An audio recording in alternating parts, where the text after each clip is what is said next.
Ooh, preach.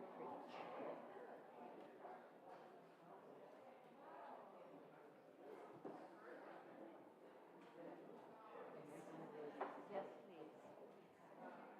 That's for you. Oh, thank you. Did you need it? There's also one upstairs. I feel really well taken care of. Thank you. That's what I aim to do.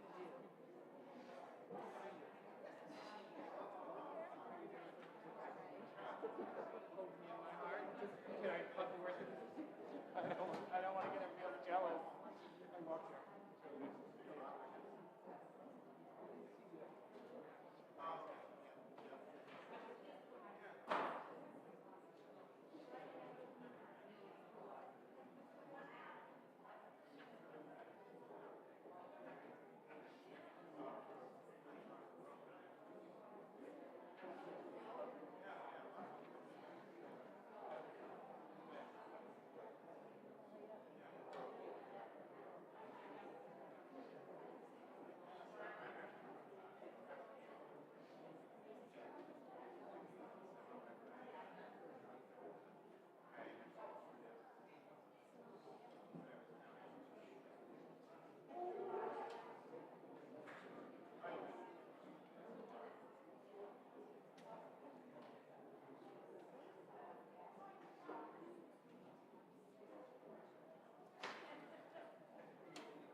Because I remember parking in Providence can be challenging.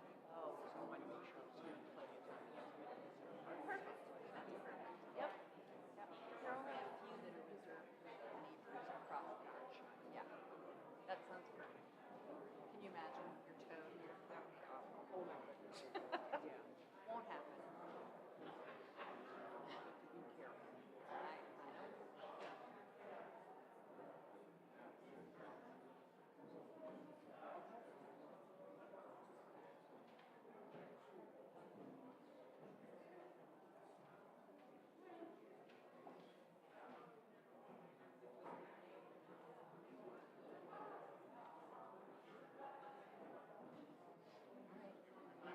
Yes. Let's get started. Do you want me to stay with you, or shall I just stay here until I need to come up? It's up to you. You can sit there. All right.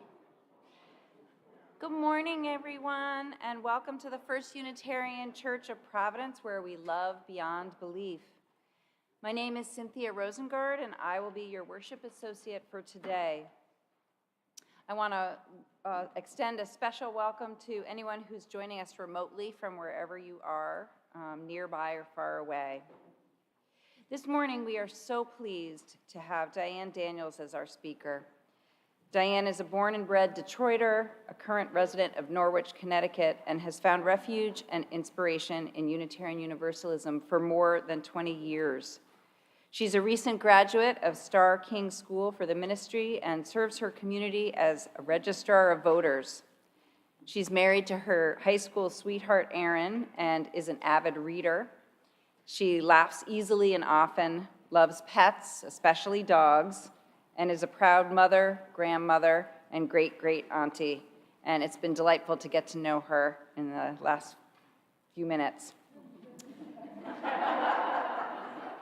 Let us now center our hearts and minds as we begin our worship together.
Please join me in the chalice lighting, words that are printed in your order of service. This light burns also in our hearts, and it lights our path towards harmony and justice and hope for all. We also light our sabbatical chalice now and take a moment to silently send our thoughts and care to our senior minister, Reverend Liz, while she is away for reflection and renewal. Know that she too kindles her own chalice each Sunday morning and takes a moment to send her thoughts and care here to all of us. May this sabbatical be fruitful for us all, and may our reunion be a joyful fulfillment.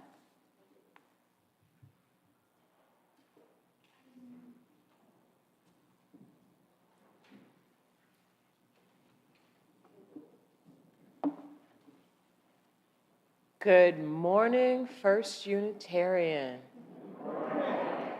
What a stunningly gorgeous building you have here. Your church home is absolutely awe-inspiring. Okay, question I have to get out the way because I'm the speaker this morning. Can everybody in the back hear me okay?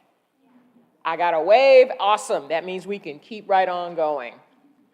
I have not been accused of being quiet or shy in quite some time, but if you can't hear me, wave at me, and I'll know to turn the volume up just a little bit. I'm getting a wave, so I need to turn it up just a little bit. How's that? Better?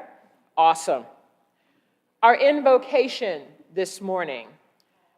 The past 2 years have been challenging for all of us, but what makes us powerful What makes us able to make it through, what gives us strength and purpose and persistence is love.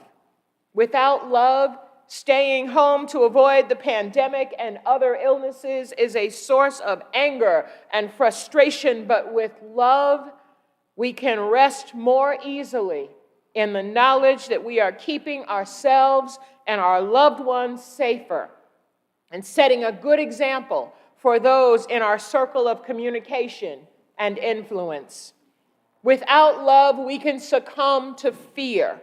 Fear of the pandemic, fear of vaccinations and boosters and their potential side effects, fear that the dark times from our past, when certain populations and certain races were deemed less than human and experimented on with unproven therapies and even harmful substances, might just return. With love, we can begin to trust that the scientists who created the vaccines and the boosters are working on behalf of the many, not just the few. I've received multiple doses of the vaccines, and I'm encouraging my loved ones to get boosters and updated vaccines as soon as they are able. Love helps us trust that the recommendations from experts working to combat COVID, the flu, and respiratory illnesses to their friends and family members to keep up with vaccinations and boosters is a good one. And take heed to it, making plans to get ourselves and our loved ones protected as soon as possible. With love, all things are possible. With love, we can support each other and our community in many, many ways. With love, we can see those who need to feel seen, support those who need supporting.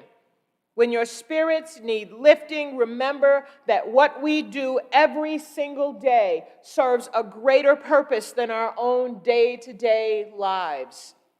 What we do each day, doing the right thing day after day and encouraging others to do the same, serves the greatest purpose of all, love.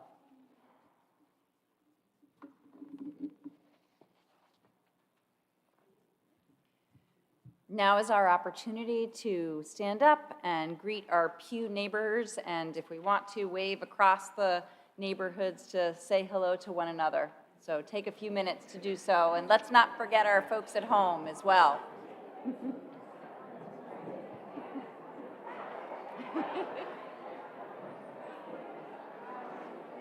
Up front, in the back.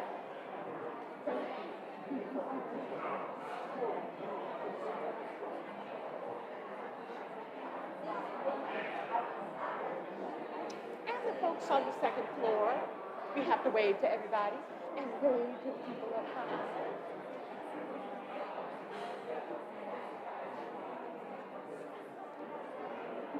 Filled in nicely. Wow. Big congregation. Yeah. Just beautiful.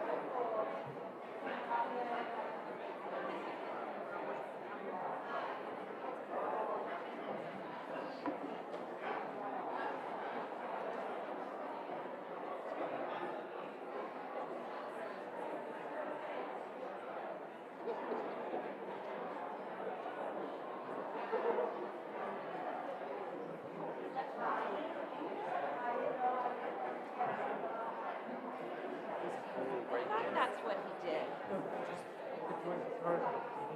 Oh, I'm going to go. Yeah. All right. Thank you.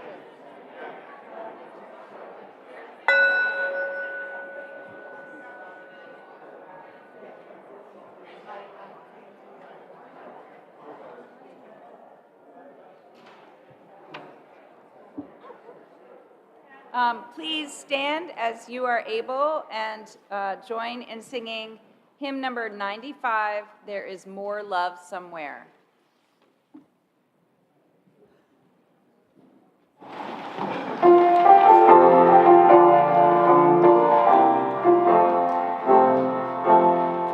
There is more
is the time of reading our church covenant together, also printed in your order of service.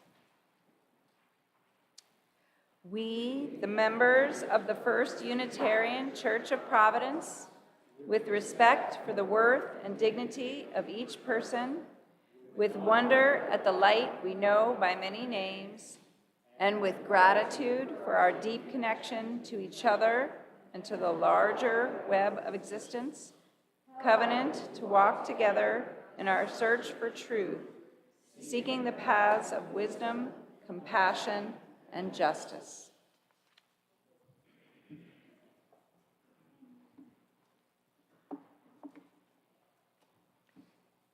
My reading this morning is found in a book entitled Shelter in This Place, and was written by a colleague and someone I am so pleased to call friend, the Reverend Danielle DeBona.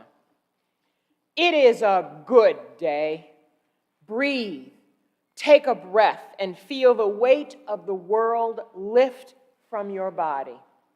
Remember that you survived, no, thrived.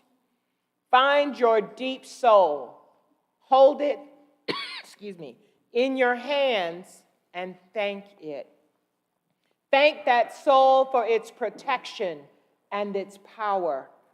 We have survived. We are not the same, yet we have survived, battered and bruised. It is a good day. Breathe. Take a breath and feel the weight of the world lift from your body. Let your heart be at peace. Let us each, in our own way, offer thanks for that which is most holy, for its protection and love. Amen.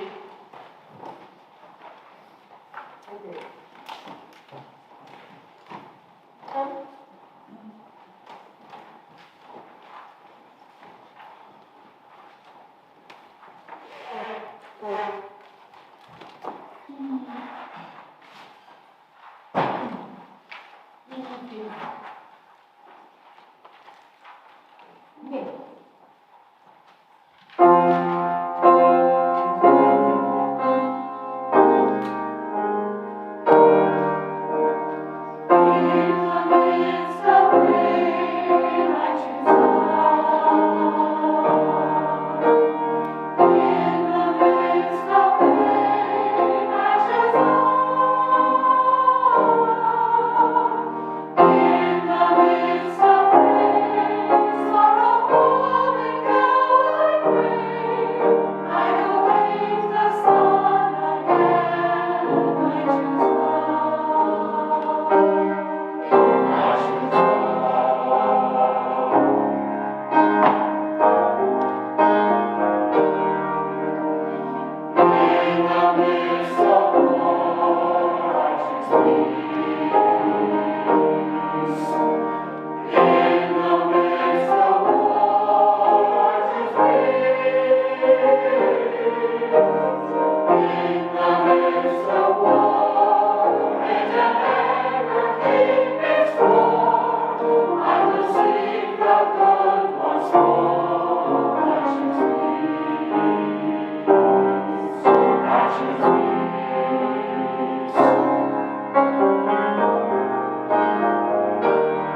We now hear the joys and sorrows of the people in our congregation as written in the book at the back of the meeting house.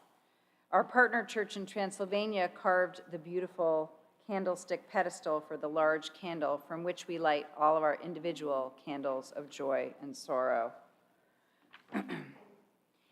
Amy Grant sent to Roger many candles of gratitude for my First U family. I am overwhelmed by your support as I recover from COVID-related pneumonia. A candle of joy and love for my son's marriage, also giving thanks for the sunshine. A candle for the Californians, hoping the atmospheric river causes a minimum of damage and brings drought relief. A candle of healing for Lucky Emerson. May he and Alyssa have much more time together. A candle of hope and healing for my 87-year-old father who spent 11 days in the hospital over the holiday season. That's from Laura Spear. A candle of hope and positive outcome for my friend Melania's surgery tomorrow. Fast recovery and strength to her. Prayers, please. A candle of love, support, and safety to my son. May God protect him.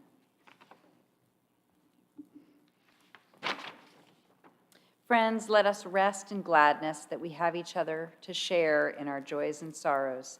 It makes all the difference.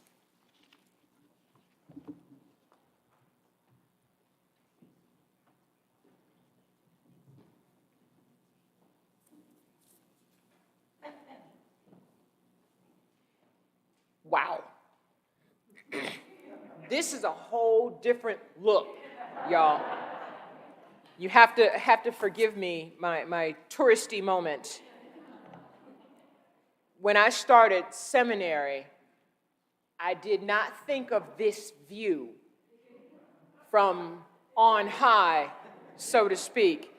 It is awe-inspiring and humbling and oh so wonderful. If I do a little happy dance while I'm up here, y'all have to forgive me. This is just amazing and awesome. Our prayer and meditation, written by Richard S. Gilbert, someone who I just recently discovered as a writer. His title for this piece is "We Are, Therefore We Love." We are, therefore we love. Cosmic bits of mass and energy come to life together. We love, therefore we are. May we be humble before the wonder of what we dare to create.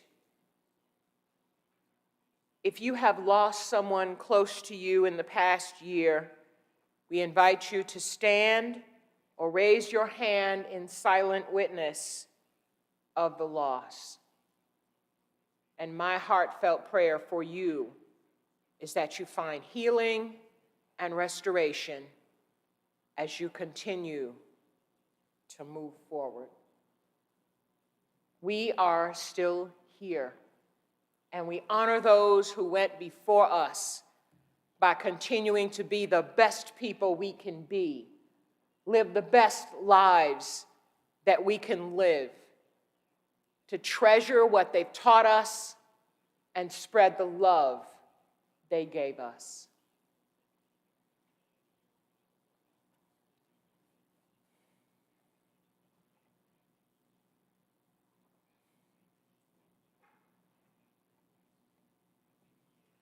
My sermon title this morning, Infinite and Unchangeable Love, Why We Need Universalism Now.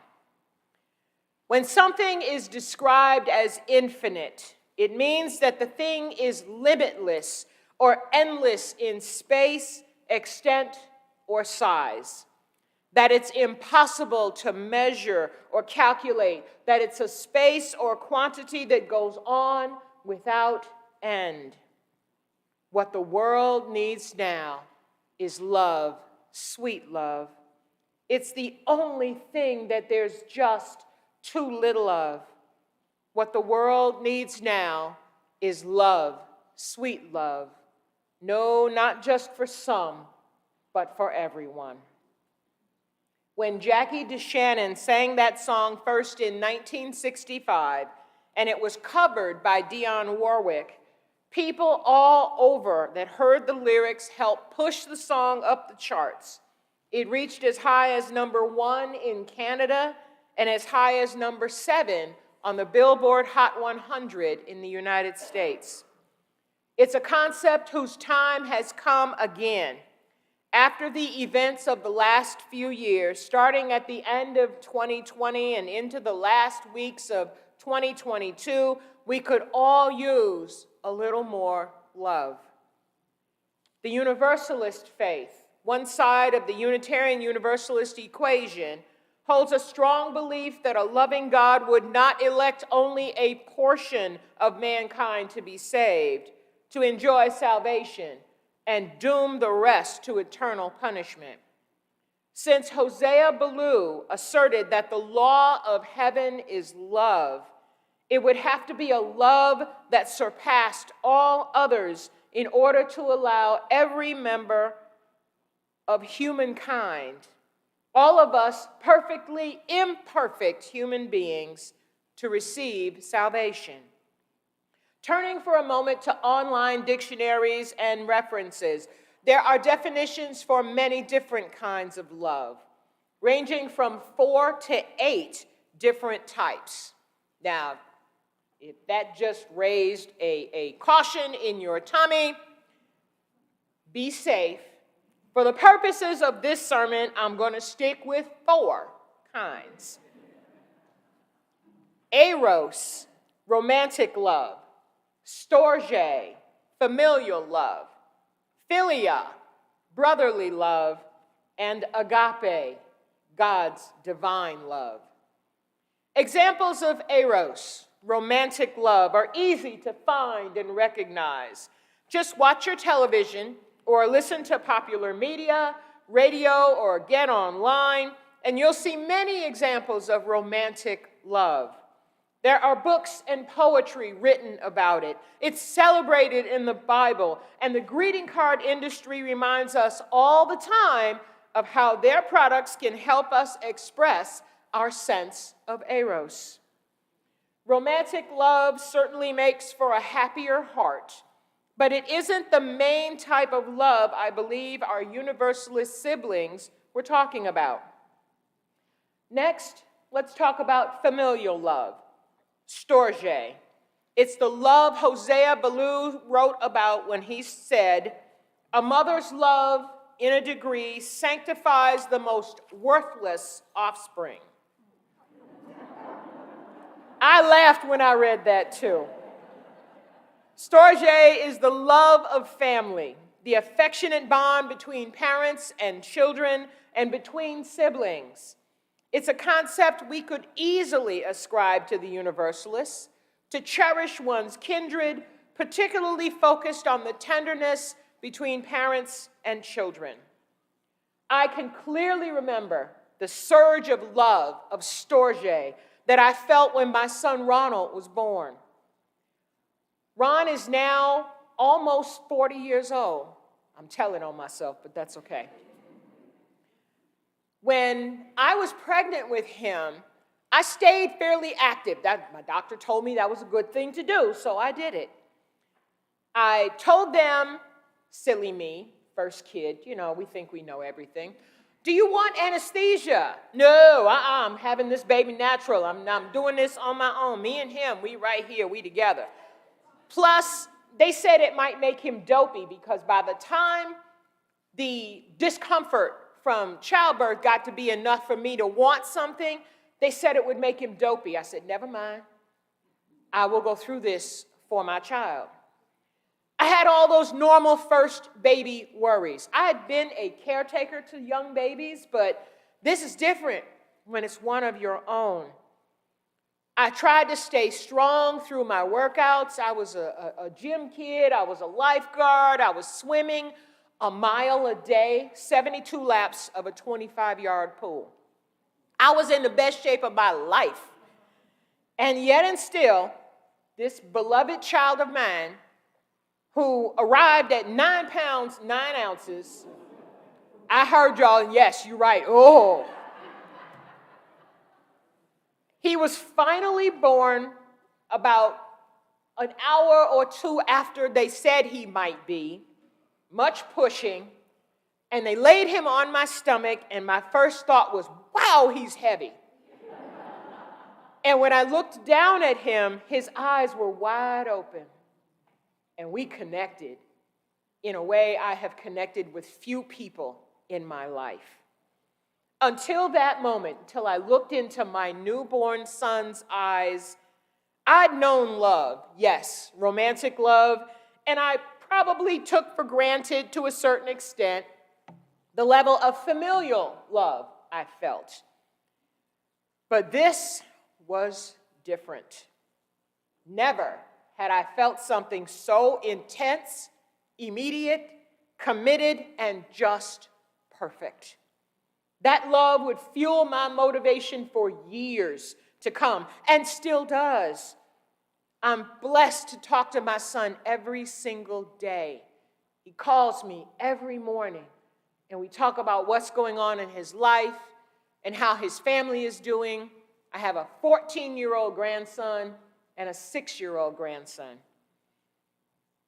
Wanting to do the best for him and be my best for him affected the jobs I took, the education I pursued, and even the car I drove, because it had to be safe if my baby was going to ride in it.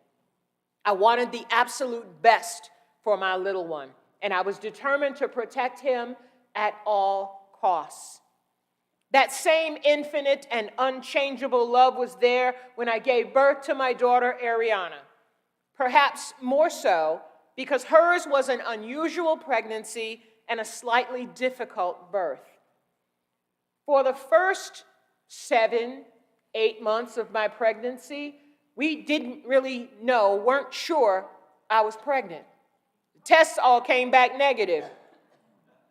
Unfortunately, the women in my family have a tendency to contract fibroid tumors, and that's what they thought she was. During examinations, they never found a heartbeat. And because I am my mother's daughter, and my mother was a licensed practical nurse for more than 30 years, I said, okay, what else could it be?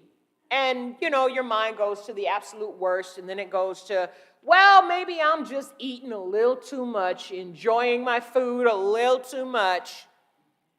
And then came the day when my doctor suggested to me he was going to put me into a clinical trial for women who had a history of fibroid tumors in their families that would allow me to avoid surgery.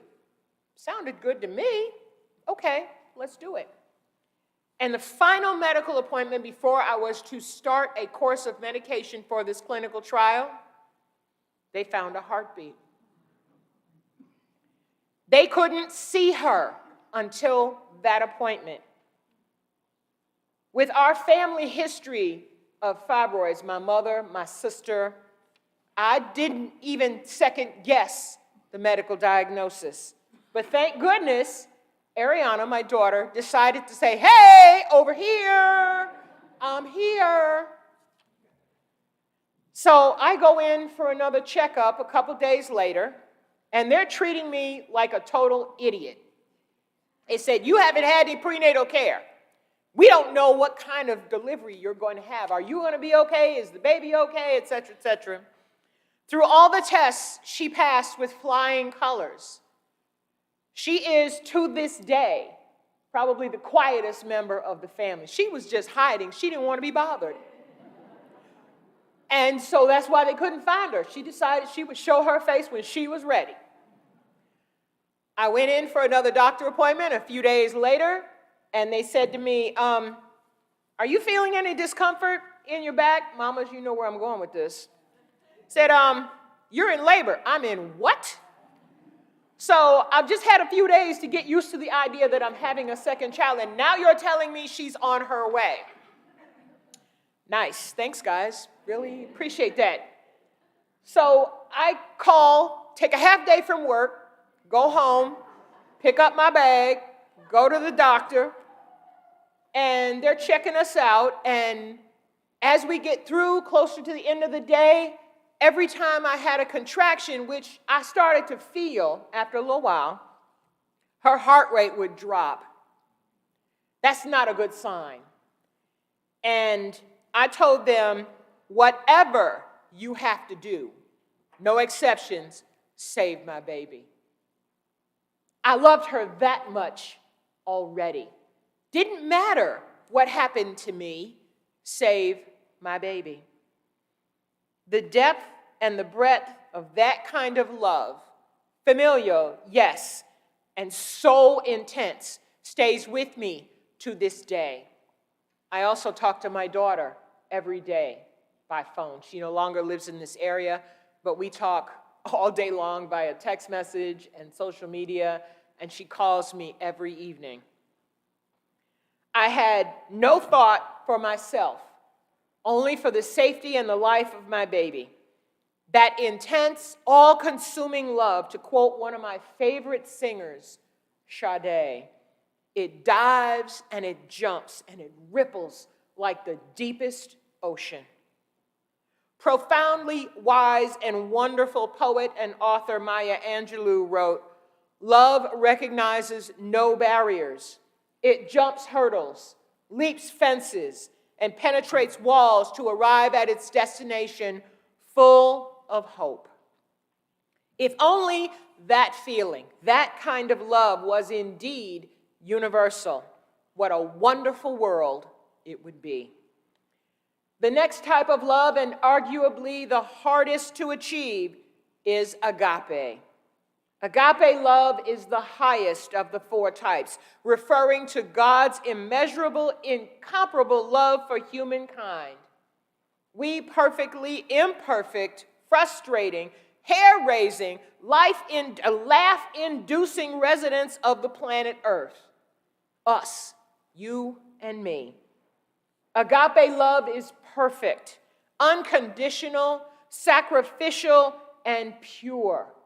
Ongoing, outgoing, and self-sacrificing, given without condition and given unreservingly for those who may be undeserving of it.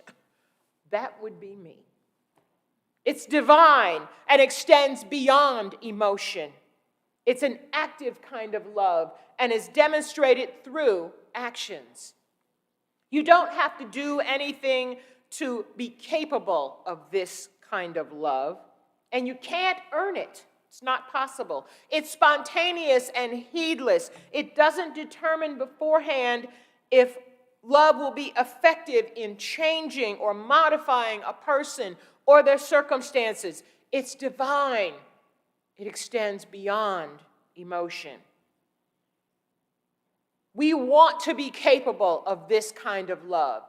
I think it might just be beyond us as perfectly imperfect human beings, but we can strive to get there, and we can spend our lives and a lot of wonderful effort trying to get there. Where we can go and get closer to a human-capable, universal love when we look deeper at philia, which I describe as sibling-friendly love. This is not the same as storge, the familial kind of love. It's for the siblinghood of human beings. Love without romantic attraction that can be experienced between individuals or among groups of people. It requires that there be a sharing of values and respect between those involved. Philia also describes encompassing love for our fellow beings, including care, respect, and compassion for those in need. Now that is certainly a kind of love we can all get behind.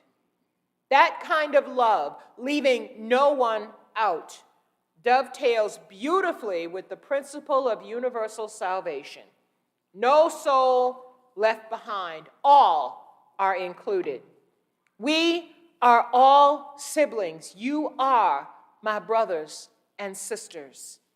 Our goals should include the cultivation of and expression of that warm and devoted sibling-friendly love for one another. That kind of love should be demonstrated in such a way that it draws others not of the faith toward us. What might it be if everyone treated everyone like a sibling? Ideally, it means we'd want the best for them to achieve their own highest personal potential, and that we'd keep watch over them to help keep them out of danger. We'd pull their coattails, as my mama used to say, to let them know they were in danger or they were going to do something that wasn't okay and help them change direction. In his sermon, Answering the Religious Right with the Big Heart of Universalism, Scott Alexander asserts that there is a place set in this creation for every last man, woman, person, and child. A precious, safe space has been set for every one of us, period. And it is our human job to respect, protect and nurture the well-being of all of God's diverse and curious children. The early Universalists said that every human being, no matter how strange or flawed or unlovable or broken or weird they may seem to us, is to be protected, cherished, welcomed, and loved. Respect, protect, and nurture the well-being of all of God's diverse and curious children. What a beautiful way to say it. What a beautiful sentiment and a call to action. I'm not going to try and fool you and say that it will be easy to do this. It won't be. We, you and I, must cultivate within ourselves a heart that sees our siblings as worthy and precious, deserving of welcome, protection, and worthy of nurturing. We can't give up on each other. We are all we have. The Unitarian Universalist principles of inclusion, optimism, cooperation, compassion, and hope must hold sway. Even when times seem tough and it feels like we're rolling that enormous stone up a hill, we can't give up.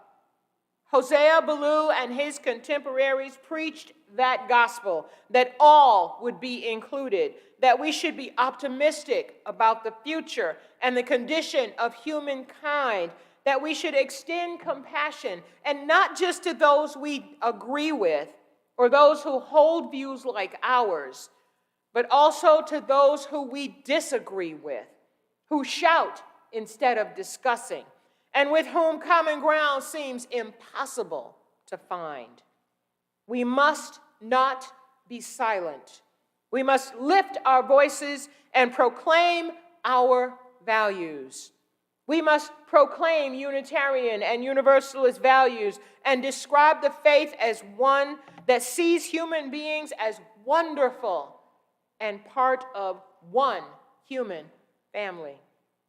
We must assert and continually reassert that division, fear, and exclusion is not our way, and that every individual of this world, be they gender neutral, gender fluid, or whatever shape their gender expression takes, no matter what their color or racial identity, financial status, political persuasion, or level of accomplishment, every one of us is a child of the Most High. The one who is valuable simply because they are. You are all valuable simply because you are. There is a place for you here at the table of Unitarian Universalism. If anybody hadn't told you that lately, let me tell you now. There is a place for you at this table, and you are welcome. You are needed. We want you here, and you deserve to be here. Quoting Scott Alexander again, we must be evangelists. Hold on to your seats, y'all. I know that term may be triggering for some people. We must be unashamed and bold, willing to state publicly and talk up our faith. Hold the line against the mean-spirited and hateful messages that would have us believe that there are residents of this country who would rather be at war with each other rather than working in the majority. They are not the majority.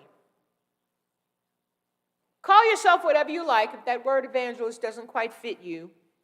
I call myself a cheerleader for our faith, and I want you to know that this is our time. The challenging circumstances we have lived through and continue to live through have made more and more people search for something more in their lives. We can bring them the good news. We can let them know about that something more. We can introduce them to the principles of Unitarian Universalism, inclusion, optimism, hope, cooperation, and a strong belief in their inherent worth and dignity as human beings. And we can tell them that there is a place at the table for them. Amen. Ashe. Blessed be, and thank you for listening.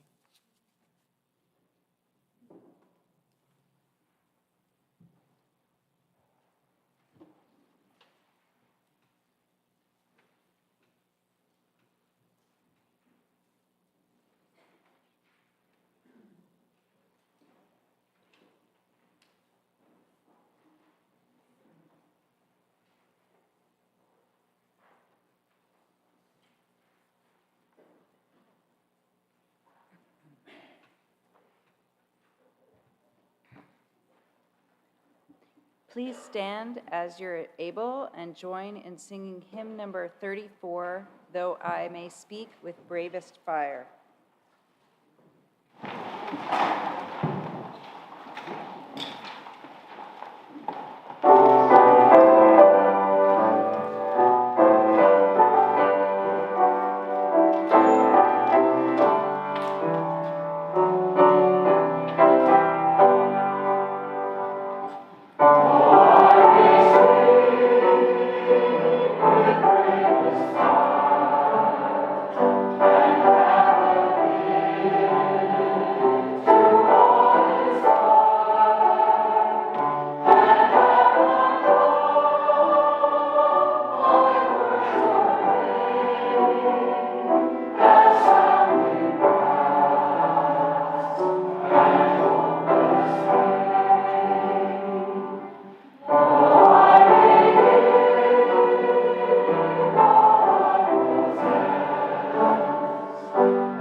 The good work of First U is possible only by your generosity.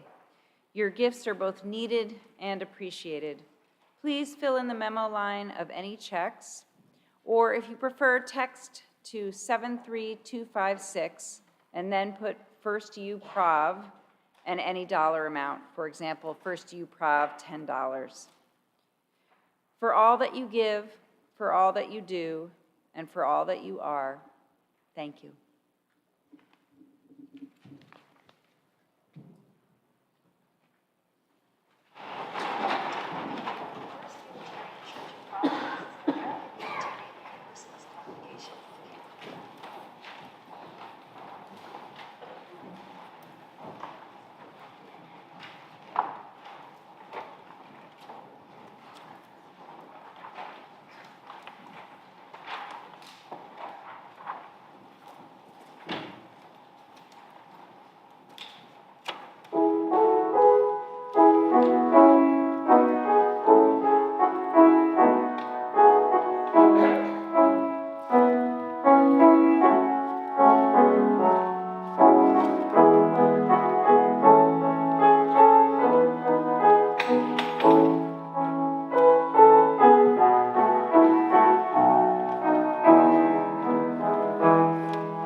And the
Here are the invitations for this week.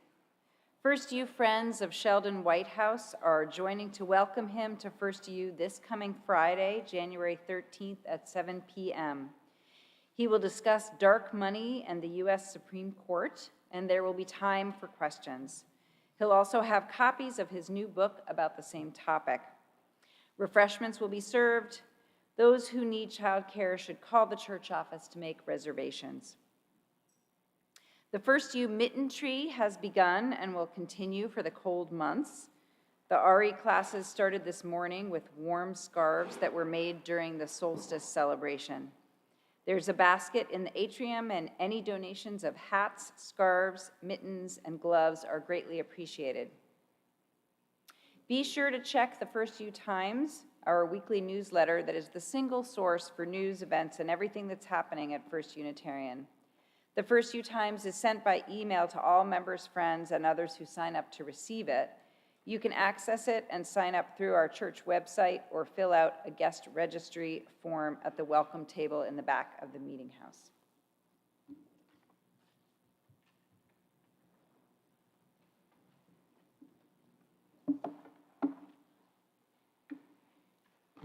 Our benediction this morning is a piece called Names, written by Carl Sandburg. There is only one horse on the earth, and his name is all hooves. There is only one bird in the air, and her name is all wings. There is only one fish in the sea, and the fish's name is all fins. There is only one man in the world, and the man's name is all men.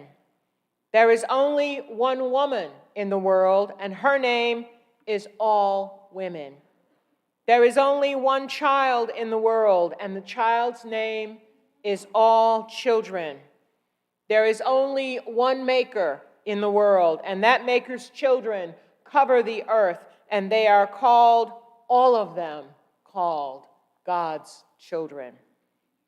May infinite and unchangeable love fill your heart, mind, and spirit, and may the week ahead reinforce your inherent worth and dignity with every step you take, every word you utter, every song that resonates in your heart. Be well and be safe. Thank you for your attention this morning. Have a lovely week ahead.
Please join me in the words for our chalice extinguishing, again printed in the order of service.